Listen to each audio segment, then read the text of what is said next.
folks, welcome back. I'm David. We're here in my shop where I build E-War guitars. This is going to be episode number 11 of the series where I'm building this guitar while at the same time learning how to use my CNC machine. Now I'm all done with the CNC machine work, but if you'd like to see those videos, I'll go ahead and post a link to this entire playlist up there and you can go check that out. But in this particular video, we're going to carve this neck right here.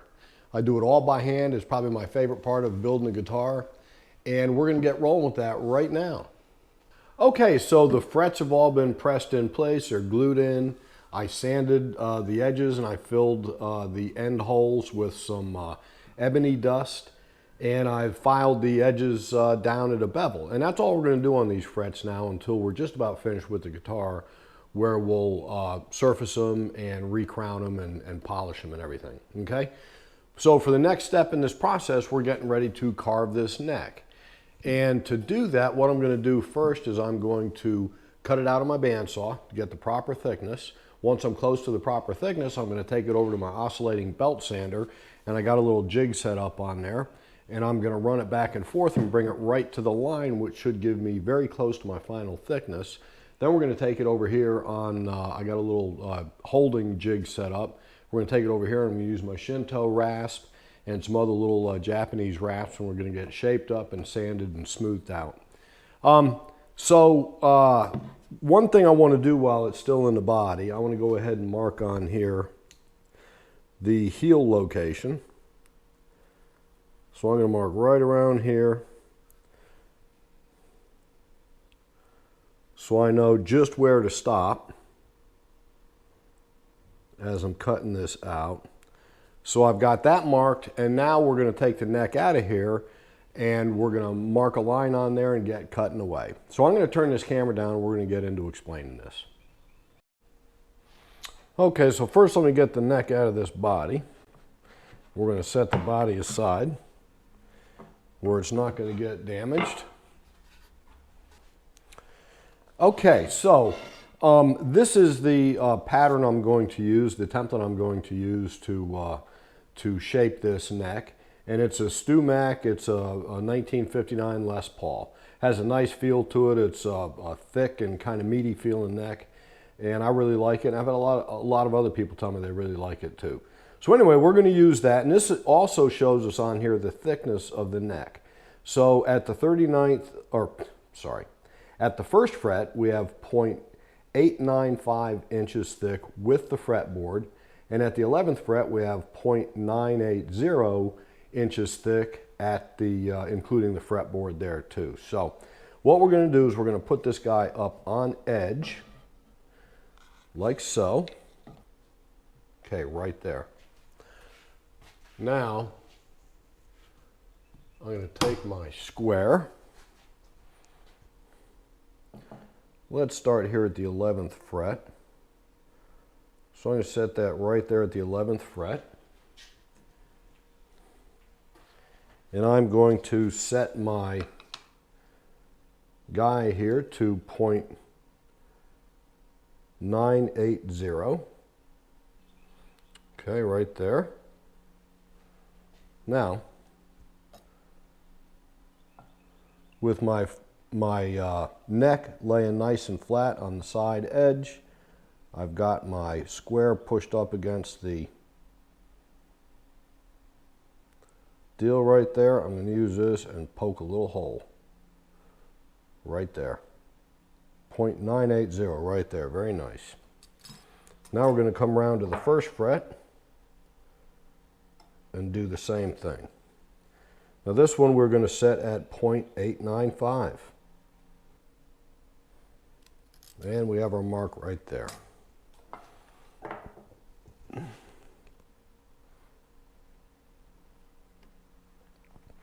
Now I'm going to draw this line on here.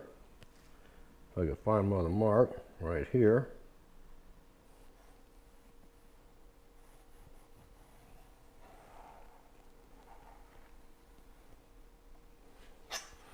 Like so.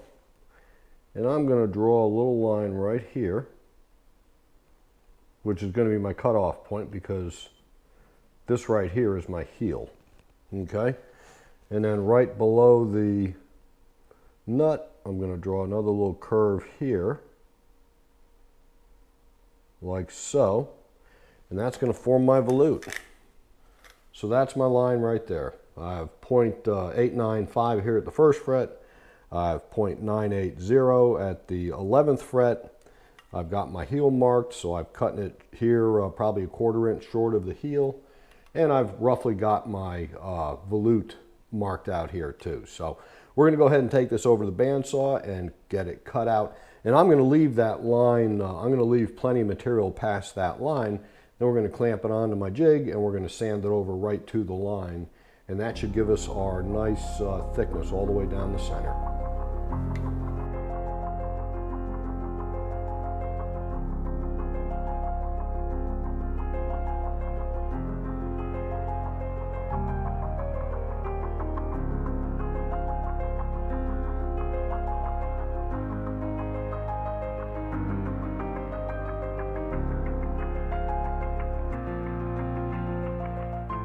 Okay, so this is my little jig I use. I use this for all kinds of stuff. It's just a square, it's a square piece of MDF and a piece of plywood glued up. And I use it, I'm gonna clamp my neck to this, and I wanna hold it on there level so the center line is level, so when I cut the slope for the volute and for the heel, they will be nice and square across the thing. So to do that, I've got a little piece of cut off, this angle piece. This is cut off from when I made my jig for my CNC machine to cut out the headstock shape, so that's the proper angle. So I'm going to use some double-sided sticky tape and stick that right there. And this little piece here is just going to fit against the neck just past the fingerboard. And that'll allow me to clamp it on these two ends nice and straight. And then I can start sanding away. So that jig I'm using, that basically is just going to keep that neck really square with the belt sander. It rides on the table of the oscillating belt sander, and that just holds it really square. And then I modify it a little bit like that, so I can clamp the neck on there to where it's the center line is parallel with the bottom, and it just having something like that to hold it real stable.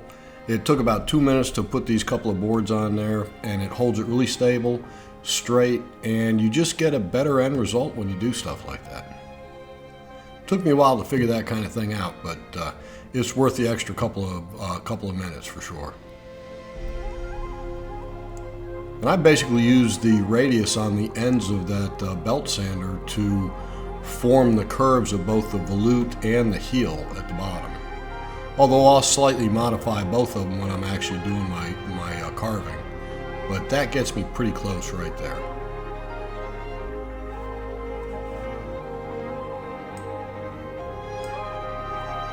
So I'm going to check the size to make sure I'm pretty close. And I probably still left it a few thousandths over the end thickness, which I'll reach that once I have the neck carved, and I'll sand it down by hand.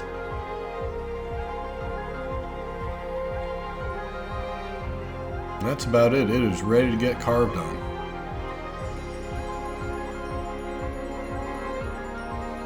Okay, so we're all set up on my jig. I got it clamped down good. These are the tools I'm going to use to shape this neck initially. This is a Shinto rasp. It's got a really coarse side and it's got a fine side. That thing right there will take off some material. Then I've got 3 of these round files, these little Japanese file rasps. I got a coarse, a medium, and a fine, and I'll use that to work in the volute and work around the heel here. Then I also have this little rat tail rasp here too, that I'll use that to get in some areas. And I got some chisels and stuff, just whatever it's gonna take. But anyway, so I'm gonna start off. I'm gonna get going with this Shinto right here, and just start taking a little at a time.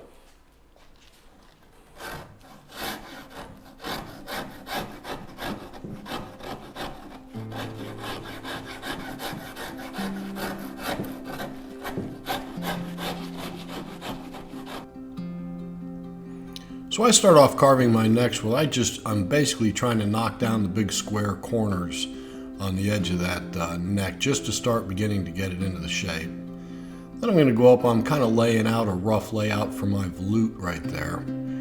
And I'll basically, once I get the corners knocked down on the neck, I'm going to start back up on that end between the volute and probably work my way down to the third, fourth fret, something like that. And I'll start getting that end in shape. I'm using that the coarse a rounded rasp right there, just to basically cut those corners down on that, and just trying to get the general rounded shape of everything and begin to actually come to the final shape of the volute right there. And I'll use a combination of those rasps and these chisels. That's a gouge, and I will, like I said, begin cutting it in. And I have some rough lines marked out there in pencil, but it's really done by eye. Those lines were just basically a guideline for me to go with. And I keep going back and forth on either side until I meet something that looks symmetrical and feels good too.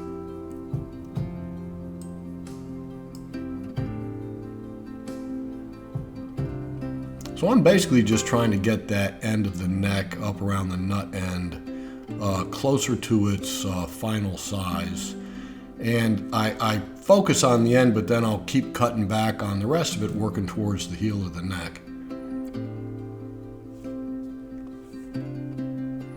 Then I'll jump back and basically start the same way on the other end down here at the heel, and I'll start getting that cut back to my line, because if you remember, I left that about a 1/4 inch longer than it needed to be, because I like to really cut into that line on the body line totally by hand, just to make sure I get it very carefully, get it in there.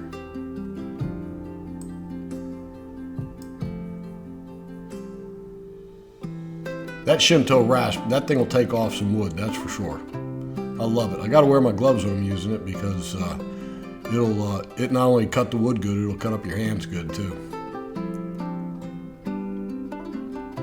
My little jig is pretty easy to take out of that leg vise and flip it around the other way, so I can reach both sides real nice.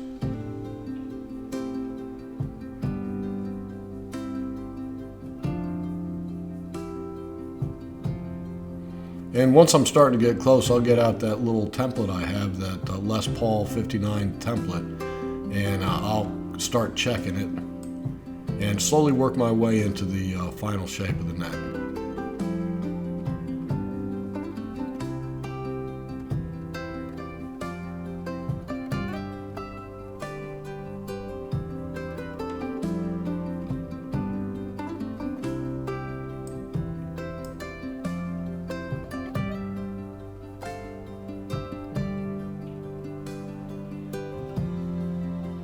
I can see I'm getting closer. Still got it a little too square on the corners.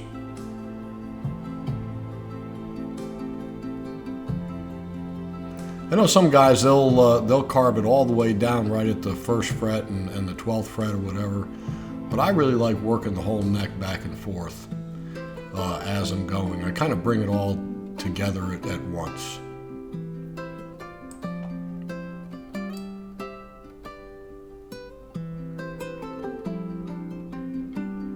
Once I feel like I've gotten it pretty close with the rasps and files and everything, I take the last bit of it down with basically 80 grit sandpaper. And it's amazing when you're using sandpaper on something like that, how you can feel a little deviation in the surface or whatever with your hand.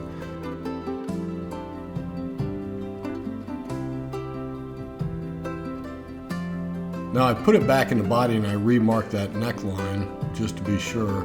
Now I'm cutting it into the exact spot I want it to be.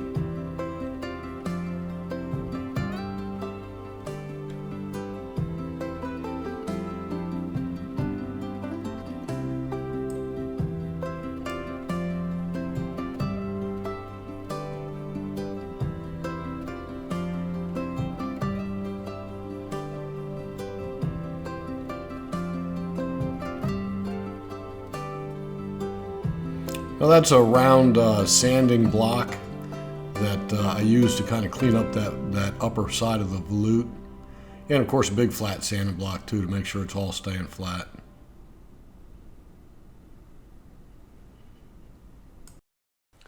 Okay, so the neck is completely carved now, and I've got it all sanded up to 120 grit. I think it came out really cool. I think that volute looks really nice. The stripes look good going through there. I've got the neck carve, the neck joint fits really nice here. And then I think we're ready to go. So the next thing we're going to do with this is we're going to glue it into place. And but to do that, first I'm going to have to go in here and cut out the heel here where the pickup's going to go. I got to etch my name down in there because I do that on all my guitars. And then we're going to get it glued in. So anyway, I'm going to get the camera turned down here. We're going to get going on that right now.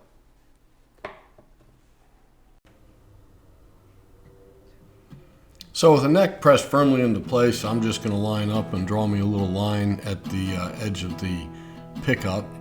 And then I'll reach down inside and get my basic lines down inside too. But I'm going to square them up out here where I could see it really well and get my square on it. Just to make sure I'm having a nice square line. And so what I've got here is, because the neck is tapered and I want a really square cut across the front of that neck at the pickup line, I've got a little piece of tapered wood that's tapered the same as the neck that I had left off of something else. And I used that to get it square. And then I put my square behind the heel that's also going to make sure, as far as depth goes, I'm cutting that square too, so I have a nice flat bottom without any overcut. Then I'll do the same thing with the square when I'm cutting the other way too, just to make sure I'm getting a nice square cut, because it's kind of hard to see around that neck when you're cutting it on a bandsaw. Then I'll just finish it up with my little handsaw there, and it worked out good. Now I'm going to give it a little test fit, make sure we're fitting in there good and it's a nice flat bottom and everything.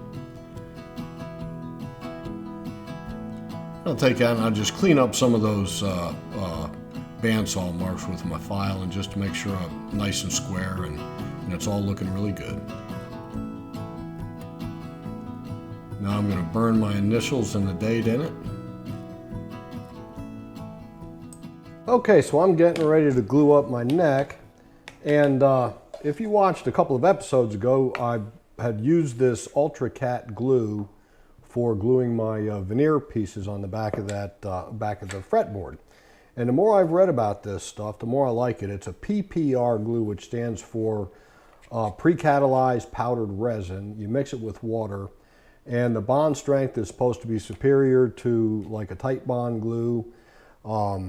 It dries rock hard, it says, where tight bond type glues, they never really dry all the way. So I thought this would be a really good glue, and it is also not only great for veneers, it's supposed to be good for an all-purpose wood glue where you could use this instead of a tight bond or something like that. So anyway, I'm going to do it. I'm going to mix it in a very small amount. I'm going to mix 1/4 cup, which is this amount right here. And I looked it up. They have a mixing chart. I looked it up, and I'm going to mix that with about 3/4 ounce of water. So I'm going to put this in my little mixing bowl right here. Put my measuring cups back in there.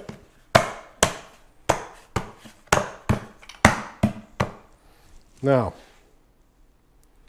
I need to measure out 3/4 of an ounce. That's a little over, but I think that's okay. Just a dab of water, and you mix it for 3 to 5 minutes. And then you actually add a little more water to it after the initial mix. It seems like a bit of a pain to go through this, or I could just whip out my bottle of Tight Bond and throw a little bit of glue on there and glue it up, which I've done many times and it works absolutely fine. But hey, if there's a better glue that's going to have a more rigid connection between the neck and the body, I believe that could probably help with sustain a little bit in the guitar. And you know, if I learn something that is potentially better than the way I do it, I'm going to switch.